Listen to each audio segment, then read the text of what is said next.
کۆمەڵی ئیسلامی کوردستان خاوەنی مێژوویەکی پڕ لە سەروەریە و چەندین شەهیدیشی لەو پێناوەدا بەخشیوە. ئێستاش کە سوکاری شەهیدانی ئەم ڕابوونە ئیسلامیە لە دەڤەری ڕاپەڕین بە شانازیەوە پشتیوانی خۆیان بۆ لیستی ١٩٤ کۆمەڵی ئیسلامی ڕادەگەیەنن. و ئێمە وەک هەمیشە کە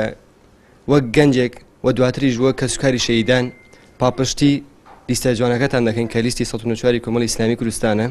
و ئەو لیستە هەمیشە پاڵپشتی کە سوکاری شەهیدان و گەل و میلەتی کوردستان بووە وەک هەمیشە. و ئەو ئەندام پەرلەمانەی کە پێشتر دەرچوون وی ئەم ساڵیش هەمووی واتە قسەی کەم و کردداری زۆر لێدا کە ئەمە باشترین کانی کە کەسێک کە بێتە پەرلەمانتانە باشترین کرددارێتی زۆر کردوێتی لەوەی خەڵکیدا ئەو هەموو خوێنەی ڕسوول لەبەری خەڵکیدا ئەو هەموو قوربانیەی داوە چی بووە هەر ئەو نەبووی کردوێتی هەر وەڵڵا هەر ئەو بووە ئەوەی دیکانە هەر کیفانی خۆیان بووە بەس بۆ فەقیر و هەژار دێکۆشوە لەبەر خاتی خۆشیان بوو خۆ لەبەر خاتی ئەوەی ئەیان بەدەخواوە ئەی بێ بەر خاتی خۆیان کردویانە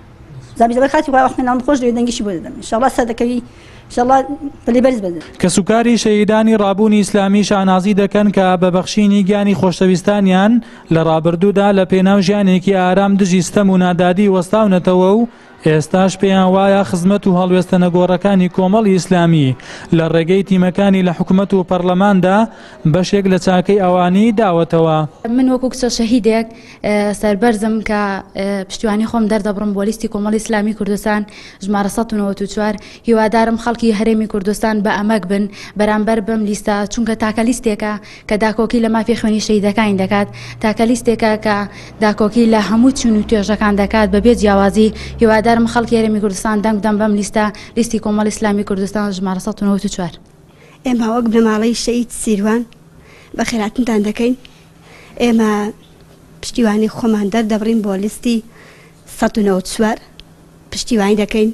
هیوادارین ئەگەر ئەو بنە خەڵکی کەش پشتیوانیمان بکە و دەنگمان بۆ بدەن. سربەخۆیی کوردستان و دابینکردنی ژیانێکی شایستا بۆ هاوڵاتیانی هەرێمی کوردستان یەکێکە لە ئامانجە بنەڕەتیەکانی کۆمەڵی ئیسلامی کوردستان و لەو پێناوەشدا خاوەنی دەیان شەهیدا لە ڕابردووی کاروانی ئیسلامی و بۆ داهاتووش بەڵێنی خزمەتکردنی زیاتری هاوڵاتیانی مافخوراوی ئەم هەرێمە دووپات دەکاتەوە. عەبدولسەلام حەسەن، کەناڵی ئاسمانی پەیام، ڕاپەڕین.